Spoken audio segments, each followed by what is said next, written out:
The Quran and Hadith accuse the Jews of having killed the prophets.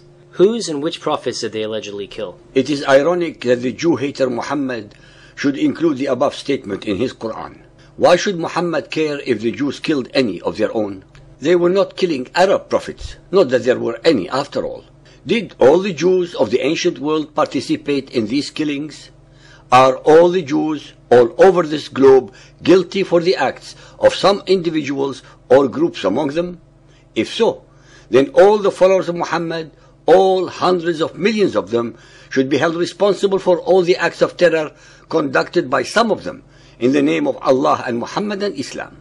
The same can also be applied to Christianity. The Crusaders committed heinous crimes not only against the Mohammedans, but also against other Christian sects and Jews in Europe. They did so in the name of Christianity. But Jesus never allowed such acts of wanton manslaughter or any acts of violence whatsoever. Should all Christians all over the world be held responsible for these acts?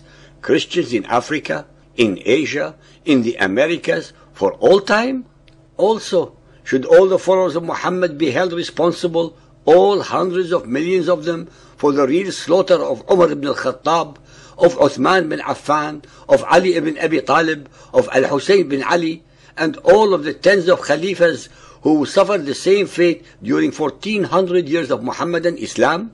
Of course, some inordinately clever Muhammadan will remark, but these were not prophets. True, but they were, according to the traditions, Allah's regents on earth, carrying the mantle of the Quran and Muhammad's Sunnah.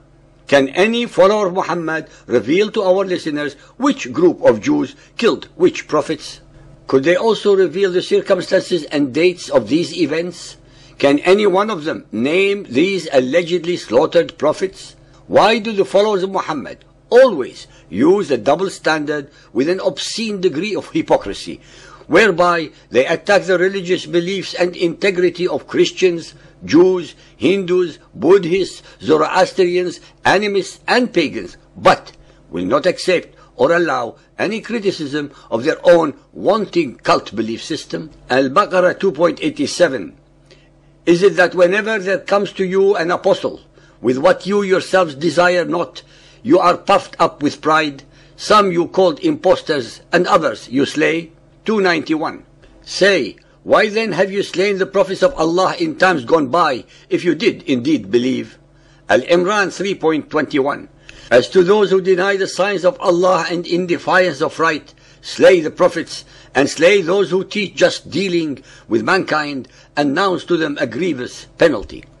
So-called believers and unbelievers, be aware of the following facts. 1.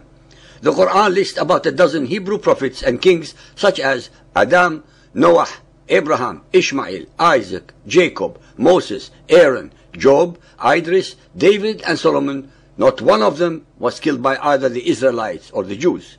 2. Even in the singular case of Jesus, he was executed according to the Roman law of crucifixion as a rebel, and not under the Mosaic law of rajm, of stoning to death. 3. Muhammad's Quran very strangely omits to mention a single name of the great Hebrew prophets after Moses, such as Samuel, Isaiah, Jeremiah, Ezekiel, Hosea, Amos, and 11 more of them. Yet all the Jews, very conveniently and without a single proof, are accused of slaughtering their prophets. As we have shown throughout our series, that the astounding lack of veracity in the Quran precludes it from having ever been divinely revealed. That the Quran in reality is the sole product of Muhammad's own alter ego.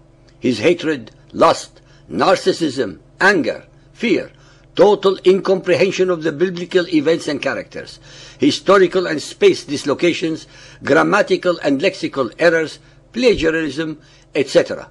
But cleverly projected into the unsuspecting mouth of Allah, the name of the supreme rock god of the Kaaba.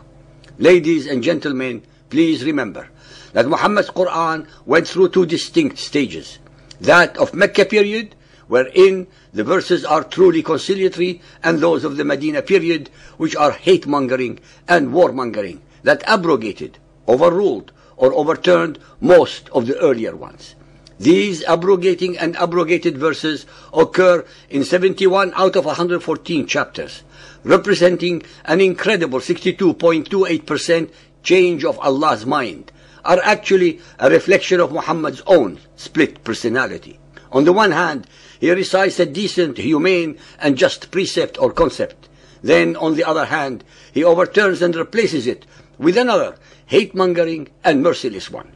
Take the following as representing only a few examples. Sahih al-Bukhari Hadith 6.298 narrated by Abu Hurairah. Allah's Apostle said, "No child is born except in al-Fitra, Islam, and then his parents make him Jewish, Christian or Magian. As an animal produces a perfect young animal, do you see any part of its body amputated?" Fitra is an Arabic word meaning innate human nature or primordial nature of sinlessness and innocence. Sahih al-Bukhari 4.256 narrated by Asab bin Jathama. The Prophet was asked whether it was permissible to attack the pagan warriors at night with the probability of exposing their women and children to danger. The Prophet replied, "They, the women and children, are of them," i.e. the pagans. So what happened to the innocence or state of fitra that Muhammad had earlier attributed to children? Al-Baqarah 2.136. Say ye, we believe in Allah and the revelation given to us and to Abraham, Ismail, Isaac, Jacob and the tribes, and that given to Moses and Jesus, and that given to all prophets from their Lord. We make no difference between one and another of them, and we bow to Allah in Islam. Al-Fath 48.28. It is He who has sent His apostle with guidance and the religion of truth, Islam, to proclaim it over all religion. In an instant, they make no difference between one and another of them, evaporates into thin air, and is replaced by the assertion, Islam will prevail over every other religion. So, this is the example of the tolerance of Muhammad and Islam that we hear so much about. Al-Baqarah 2.256. There is no compulsion in religion, for the right way is clearly from the wrong way. Al-Imran 3.85. Anyone desires a religion other than Islam, never will it be accepted of him. So what happened to the no compulsion statement that Allah instructed Muhammad to recite? Al-Baqarah 2.62. Those who believe in the Quran and those who follow the Jewish scriptures and the Christians and the Sabians, and who believe in Allah and the last day, and work righteousness, shall have their reward with their Lord. On them shall be no fear, nor shall they be grieving. Al-Imran 3.118. O you who believe, take not into your intimacy those outside your religion, pagans, Jews and Christians. They will not fail to corrupt you. They only desire your ruin. Rank hatred has already appeared from their mouths. What their hearts conceal is far worse. 3.73. And believe no one unless he follows your religion. This is tolerant Muhammadan Islam at its mildest form. Al-Ankabut 29.46. And dispute ye not with the people of the book except with means better. Say, we believe in the revelation which has come down to us and with that which came down to you. Our Allah and your Allah is one, and it is to Him we bow in Islam. Al-Saf 61.9. It is He who has sent His apostle with guidance and the religion of truth, Islam, that He may proclaim it over all religion, even though the pagans may detest it. Another beautiful example of the compassion, tolerance, and mercy of the cult of Muhammad. Al-Kafirun 109.6. Unto you your religion, and unto me my religion. Lakum dinakum waliya dini. Al-Tawbah 9.29. Fight those who believe not in Allah nor the last day, nor hold that forbidden which has been forbidden by Allah and His apostle, nor acknowledge the religion of truth, Islam, even if they are the people of the book, Jews and Christians, until they pay the jizya with willing submission and feel themselves humiliated.